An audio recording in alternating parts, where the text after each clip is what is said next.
More unpopular opinions. This is an unpopular opinion, but I just have to get this off my chest. Nice guys finish last is a myth. And I'm talking to grown adults here, okay? Yeah, there's always a caveat. I'm talking to grown adults, not kids. So what would you define as a kid? Anyone that acts like one. Okay, is there age range or whatever? No, some people are 40 and they're still children. If you're not grown, keep scrolling. I'm gonna hold your hand when I say this. In the long run, nice guys are the ones who know how to maintain long-term relationships. They were always those ones because they don't want to get anyone else. They're a one and done type. Okay? They're naive by nature, right? And that's fine, but this is how they play. So, yes, what you're saying is true. Is that something you want though, long term? Let's see. Why? They understand the value of compromise, Submitting to you. communication, and commitment. So communication meaning listening to your feelings about stuff, which most often is going to be irrational. Commitment meaning not looking at anybody else ever. So basically turning off the male instinct. First of all, not every woman goes for looks. There's a lot of women and women that are in happy relationships with guys who are 2 or 3 looks-wise, but I promise you their personality is a freaking 10. Yeah, and they dominate those guys. A lot of times those guys are in blissful ignorance. Sometimes it works out and those guys just stay golden retrievers. But as we see all the time in a lot of those scenarios, girls in those types of relationships abuse the guys. Okay, it's almost like they can't help themselves. It leads to a cycle of dominance. They become minorly disrespectful. The guy starts to recluse a bit and, the cycle continues.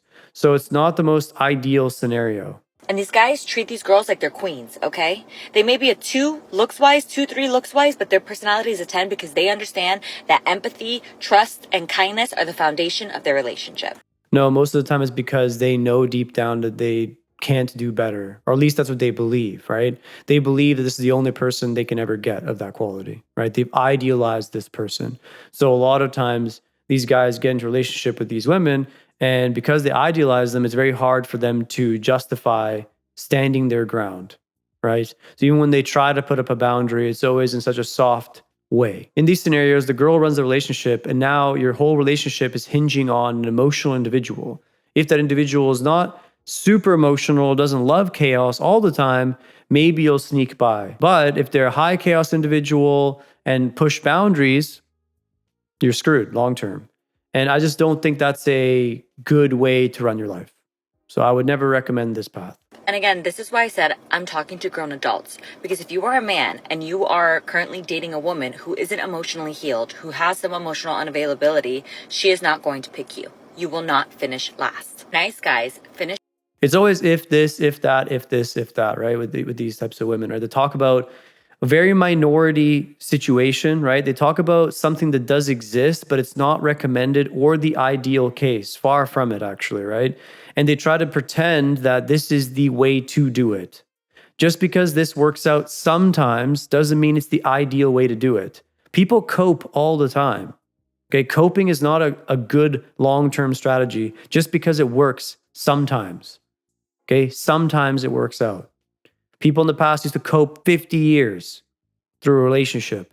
People now won't do it. They're not maybe as strong. Maybe the society's changed, whatever it may be, right? We can talk about that all day. The point is, cope is the cornerstone of most relationships, okay?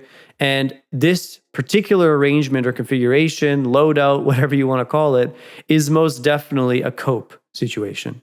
Okay, so do you want to build it on cope or not? Guys don't want to be submissive to women. They do it because they feel they have to. Okay, but it's not a state they prefer to be in. They do it because they're taught that this is the right way to do things. And girls love kindness, trust, blah, blah, blah, overwhelming commitment, all of these things. And a lot of times girls will take advantage of a guy like this, or they'll take a guy like this because they need to, because they don't have a better choice. Unfortunate truth.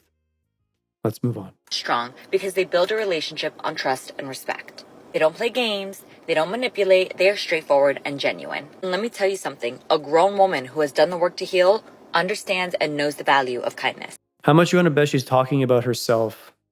How much do you want to bet She's healed, she's grown, and she knows the value of kindness now, not before, okay? We're gonna excuse all of the past mistakes because that was unhealed version of me. I didn't value kindness, but now I value kindness, okay? Now finally I've come into that era of my life, most likely late 20s, maybe 30s. Now I value it. Before I didn't, but that's because I was unhealed. Now I finally healed myself, and now I value it. This is most likely what's going on here. If you like this video, like and subscribe. If you want to see more of my private content, don't forget to check the link in the description below.